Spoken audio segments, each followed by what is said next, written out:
Now we'll move on to the next set of questions जो कि related हैं. Question number 10 को ही देख लेते हैं.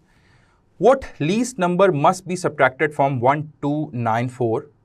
कौन सा ऐसा एक लीस्ट नंबर होगा चॉइसेस में से जो कि 1294 में से सब्ट्रैक्ट किया जाए so that the remainder when divided by, तो जो उनका रिमाइंडर होगा जब डिवाइड किया जाएगा 9, 11, 13 से, will leave in each case the same remainder 6.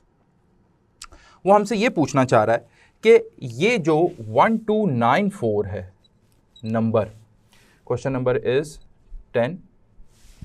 तो ये 1294 जो नंबर है इसमें से क्या लीस्ट नंबर सब्ट्रैक्ट किया जाए फ्रॉम द चॉइसेस, कि वो जब सब्ट्रैक्ट हो जाए तो फिर उसके बाद जो भी आंसर आए वो मेरे पास किन तीन नंबर से 9 हो या 11 हो या 13 हो, जब इन पे डिवाइड होगा तो उसके रिजल्ट में रिमाइंडर क्या देगा, 6 देगा. चाहे जो भी आंसर आए वो चाहे 9 से डिवाइड हो, वो चाहे 11 से डिवाइड हो, वो चाहे 13 से डिवाइड हो, स्टूडेंट्स रिमाइंडर हर हाल में आपके पास क्या आएगा, 6 आएगा. तो हमारा टास्क क्या है, हमने वो लीस्ट नंबर बताना है इन चॉइसेस में से. तो सबसे पहले तो हम ये देख लेते हैं कि 1294 ये जो नंबर है इसको अगर 9, 11 और 13 से बारी बारी डिवाइड किया जाए तो रिमाइंडर आता कितना है.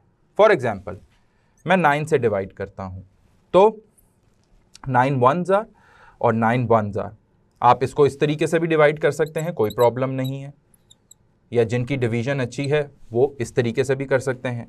तो 9 1s 9, पीछे 3 बचा तो 39, 9 4s 36, देन अगेन 3 बच गया तो 34 हो गया, और फिर 9 3s 27. तो इस केस के अंदर रिमाइंडर मेरे पास क्या बच रहा है, 7 बच रहा है. अगर आप इस तरीके से करना चाहते हैं कोई प्रॉब्लम नहीं है. देन अगेन आपके पास इन दी एंड जो भी आप सॉल्व करेंगे एज ए रिजल्ट रिमाइंडर कितना आएगा, 7 आएगा.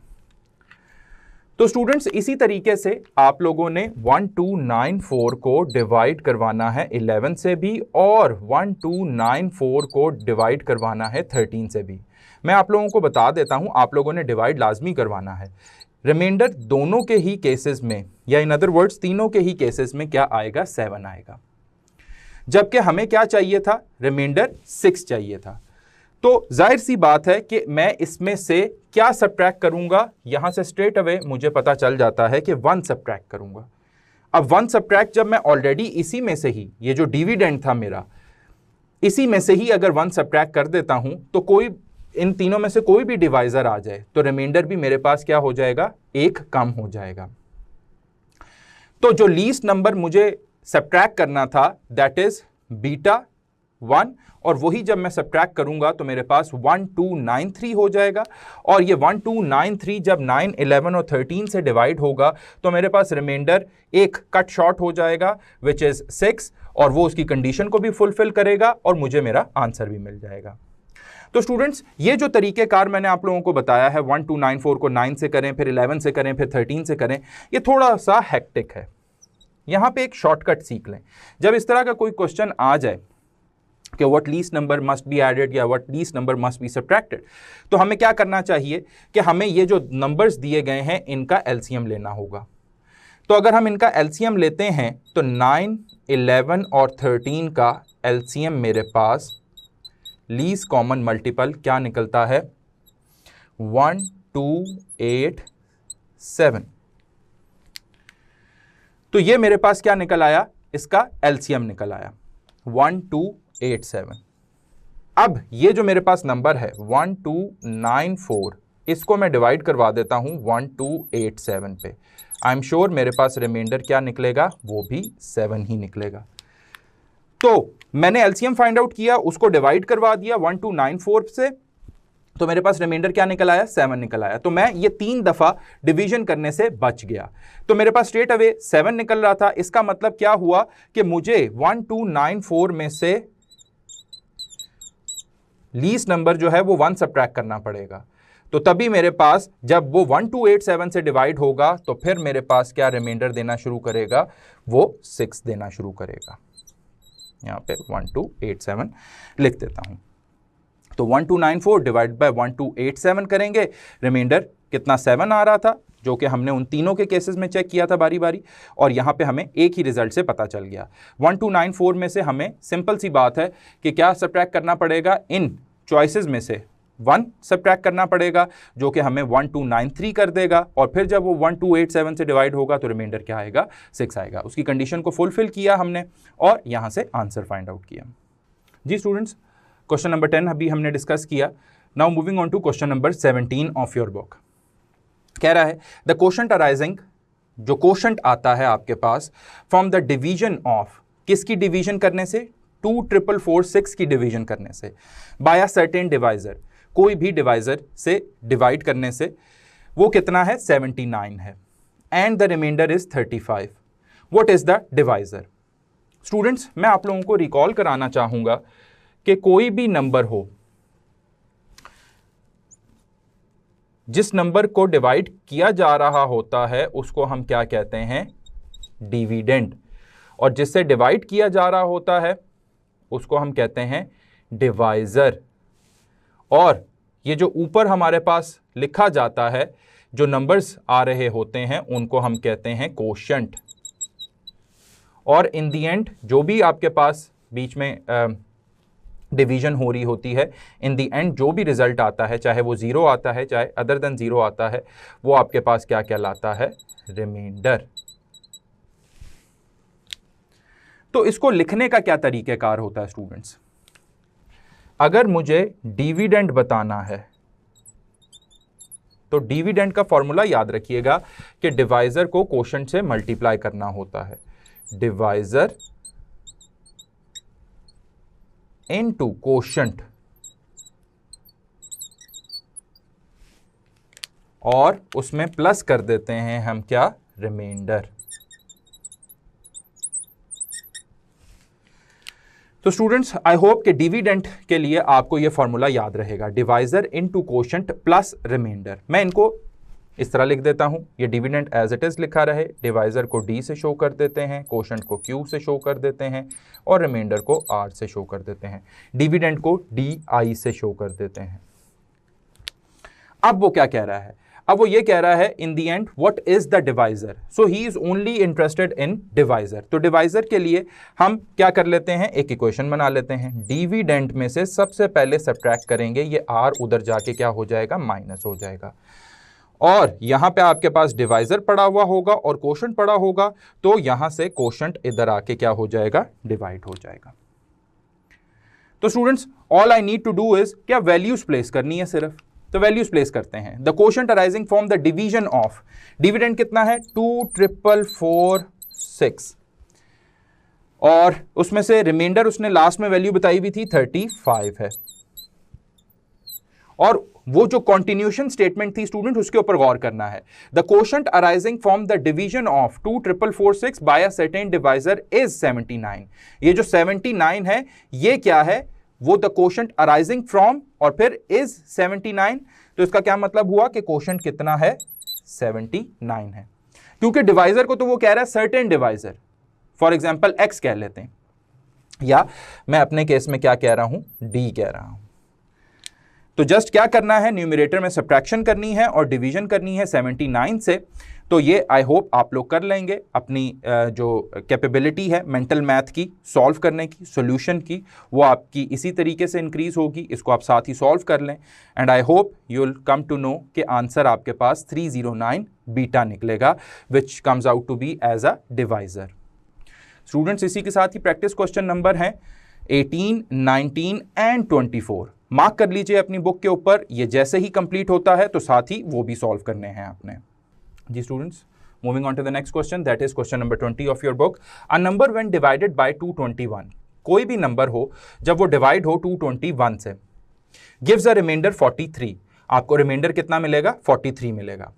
What remainder will be obtained, क्या रिमाइंडर ऑब्टेन्ड होगा, by dividing the same number, उसी नंबर को अगर आप डिवाइड करते हैं किससे, बाय 17 से। तो स्टेप बाय स्टेप चलते हैं। क्वेश्चन नंबर 20 इंटरेस्टिंग क्वेश्चन है। वो कह रहा है कोई भी नंबर है आपके पास व्हेन डिवाइडेड बाय 221, जब डिवाइड होता है किससे, 221 से, तो क्या रिमाइंडर दिया जाता है 43। तो अब ये जो डिवाइजर है आपके पास 221 है और रिमाइंडर कितना है 43।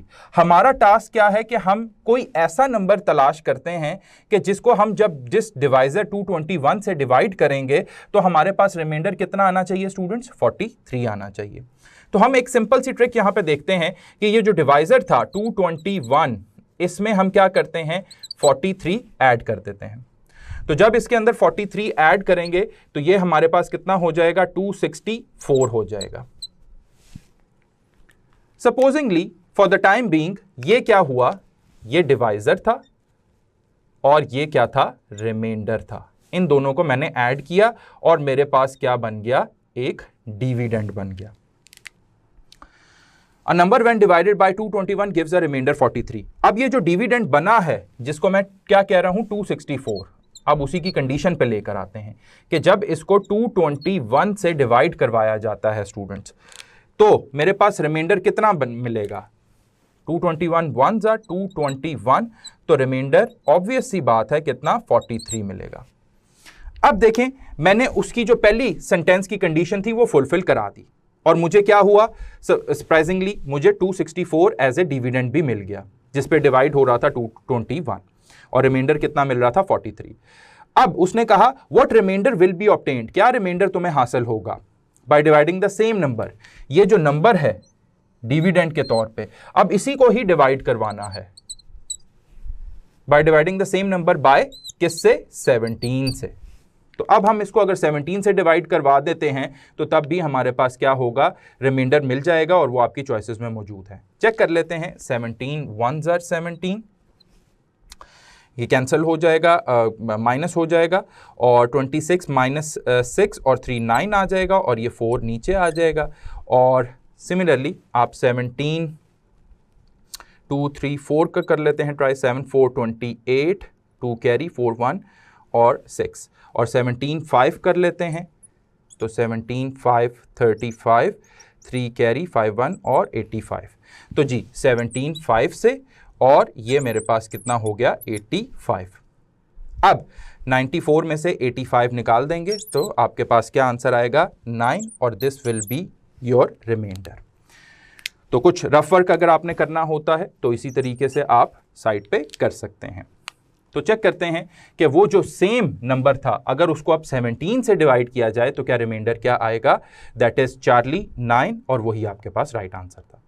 तो ट्रिक आपने क्या सीखी कि जब इस तरह के क्वेश्चन आएंगे तो घबराने की जरूरत नहीं है, हमारे पास जो भी डिवाइजर होगा और रिमाइंडर होगा उनको ऐड कर देना होगा और उसको एज ए डिविडेंड के तौर पे ट्रीट करवाना होगा। और फिर डिवाइजर से आप जब उसको डिवाइड करेंगे तो आप 1 टाइम करेंगे तो रिमाइंडर हर हाल में वही आएगा जो उसने दिया हुआ था। फिर आगे इसी तरीके से क्वेश्चन को बढ़ा सकते हैं। जी प्रैक्टिस क्वेश्चन नंबर 21 है, आपकी बुक का मार्क कर लें, इसी के ऊपर बेस करता है। क्वेश्चन नंबर 41 पे आ जाते हैं। सिमिलरली स्टूडेंट्स मैं आपको साथ साथ गाइड करता जा रहा हूं कि आपकी बुक में similarly properties of 0, properties of 1, even number और ऑड नंबर की प्रॉपर्टीज और इसी तरह इनइक्वालिटीज की भी प्रॉपर्टीज मौजूद हैं, तो वो भी आपने वहां से गो थ्रू कर लेनी है। ये जो थ्योरेटिकल पोर्शन है after going through this video lecture session, आपने वो थ्योरेटिकल पोर्शन भी पढ़ना होता है। तो अब क्वेश्चन नंबर 41 की बात करें तो इसके अंदर आप इनइक्वालिटी देख रहे हैं, if 0 is less than a is less than 1, यानी जो a नंबर है वो मेरे पास 0 और 1 के दरमियान आता है, यानी 1 से क्या है छोटा है और 0 से बड़ा है। Which of the following list the numbers in increasing order, ये जो नीचे मेरे पास लिस्ट दी गई है अल्फा बीटा चार्ली डेल्टा में, इसके अंदर कौन सा इंक्रीजिंग ऑर्डर में है। इंक्रीजिंग ऑर्डर का क्या मतलब है कि सबसे छोटे से सबसे बड़े की तरफ जाना है। अब हम बताते हैं कि सबसे पहले क्वेश्चन नंबर 41, तो ये मेरे पास रेंज क्या दी हुई है 0, a और 1। मैं क्या करता हूं स्टूडेंट्स कि 0 से 1 के दरमियान कोई एक नंबर सपोज कर लेता हूं। फॉर एग्जाम्पल मैं सपोज करता हूं a एज 0.5।